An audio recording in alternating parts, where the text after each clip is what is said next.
Time to get to work. Wait, what do I do again? Welcome to another Scotty Karate video. Today I'm going to be going over a small thing that you might not be thinking about, but could greatly impact what you do. And that's, what job do you do? What job you do actually does play a pretty good sized role in your martial arts. And there's a couple jobs that most people have, I'm going to go over today, that are pretty rough, and then some in the middle. First is a desk job. What's happening? We have sort of a problem here. Yeah. Now, this is probably one of the most common jobs that is out there today, is sitting behind a desk, answering calls, whatever. Scanian, Weinstock, and Reisman. Hey, LaRonda. Now, I got 4 people on hold, but I can't talk. This is notoriously bad for your health. Now, it's not as bad as some people. I've heard as extreme as it's as bad as smoking and so on. I don't believe that, but it does put you in a sedentary life. Most of us have sit-down jobs where we're not up and active all day, so we now have to worry about our weight and our joint health. Because we're in a sitting position all day or most of the day, it makes us kind of tense up, tighten up. We're not as flexible as we should be. We're having probably joint pains where we shouldn't. A lot of lower back issues because chairs usually aren't custom fit to you to make it super comfortable. There's just a chair in your office. So these things play a factor. It also makes it very difficult to get warmed up and kind of get those kinks out so you can't go to class and be at full. So desk jobs are bad. Like, they're just hard to do. One of the suggestions I can do to tell you to help with that, help mitigate that a little bit, go for walks. Now, this is something that a lot of people don't think about, but if you have a 15-minute break, so let's say it's a typical 8-hour workday, you have 2 15-minute breaks and a lunch in the middle. My suggestion, go for a walk on those breaks. So your first and last break, those 15-minute breaks, that's easy. Just get out of the building, make a few laps, come back in. Just get up and moving, kind of get your body back into, being upright and get movement a little bit. Your lunch is the hard one. Now, this is one that you might fight me on. If you have a 30-minute lunch, that's hard. Because by the time you take your food, you heat it up in the break room, and you eat it, your 30 minutes is gone. So maybe take a protein shake instead. Eat a bigger breakfast, have a small protein shake. You can pound that at your desk. Takes just a minute to drink. And then you have your full 30 minutes to go for a walk, get outside, get out some sunlight, get your body moving. If you have an hour, perfect. Go heat up your lunch, then take the last, 20, 30 minutes to walk. Getting those extra steps in is super beneficial. And it's something small you can do that will help out a lot. To help you stay motivated, get a couple of buddies in the workspace to go with you. Schedule a time. Hey, every day at 10:30, let's go for a walk. You might have some resistance, but once they get up and moving, it just becomes part of your day. And now you have that camaraderie. You're like, oh, well, we got to go walk. Or, man, Scott's already went to walk this for first break, and I didn't get to because X, Y, Z. I can't let him get the second one because, that's not good, You kind of get that competition going, get that camaraderie, have someone to talk to so it's not as boring or whatever. But get up and moving. The next one that you might actually think is a good job for a martial artist is probably one of the worst. And that's a physical labor job. I'm going to get out of this place one day. Hey, Butch, get a load of Stewie. He says he's going to get out of here. Now, it is very common to think, hey, I'm going to be working in a warehouse, right? You get in there, you're moving, you're constantly building muscle and changing and moving your body. You're not sedentary, you're not sitting. It's good for you. Good cardiovascular, good body movement, getting that in there. And none of that's false. I agree.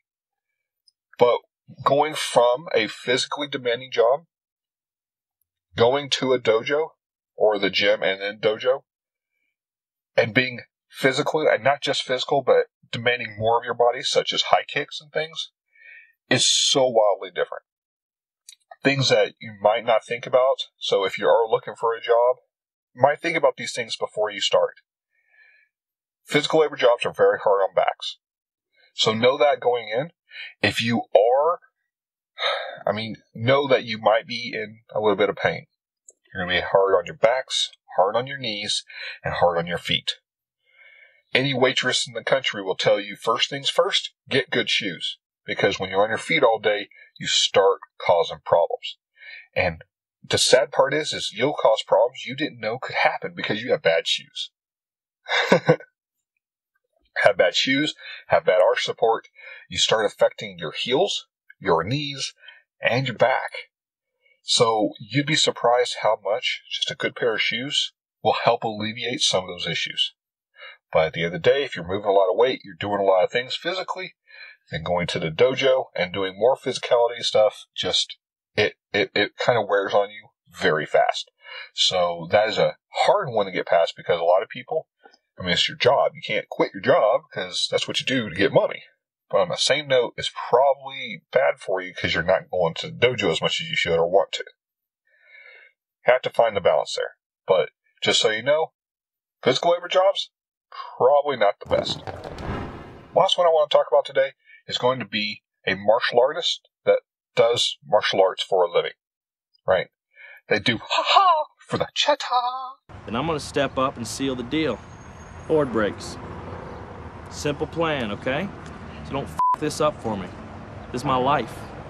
So, getting your black belt and then opening up your dojo is a lot of martial arts dreams. So, this is for y'all. If you're already a black belt, this is what you might be doing or wanting to do. Opening up your own school, there's a couple different types, right? You have one, the dojo that comes in, they have a regular 9 to 5, 8 to 5 job, and then after that, they go to the dojo and they teach. It's the most common version of that, and it's usually the one where the dojos are a little bit cheaper because they aren't relying on it for their funds.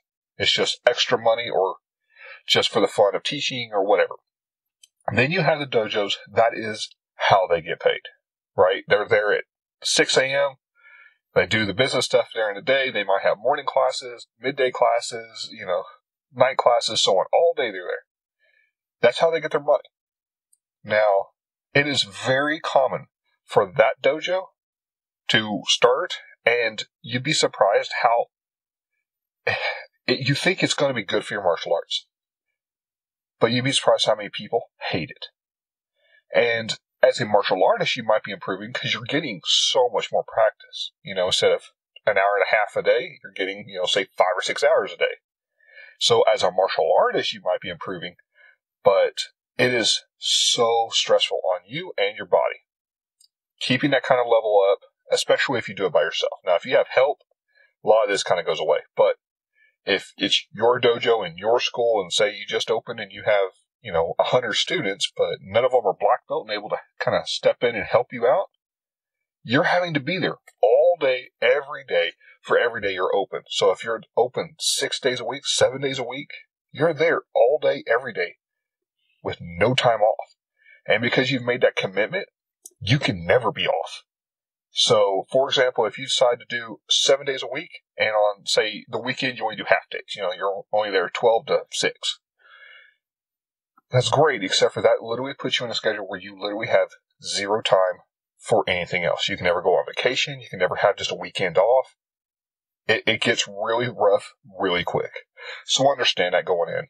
Those might not be the ideal job. Now, these are just things that I've personally experienced and kind of taken a look at and went, I don't really think that's great, or, nah, that might be kind of hard. What about you? Have you had any jobs that you're like, man, this is not the job for a martial artist? Or are you in a job that's perfect? Just like, excellent. I do this, I do that, and then I go to karate. Perfect. Let me know in the comments below. I'd love to hear you. I'm sure all the viewers would too, because if you have that perfect job, maybe we all need a career change. Let me know. If you did like the video, please like, comment, subscribe, and don't forget to hit that notification bell in the corner so you know when my videos are posted each week. Please send the video to all your friends and family so we can get that message out there. And as always, the more you train, easier to fight.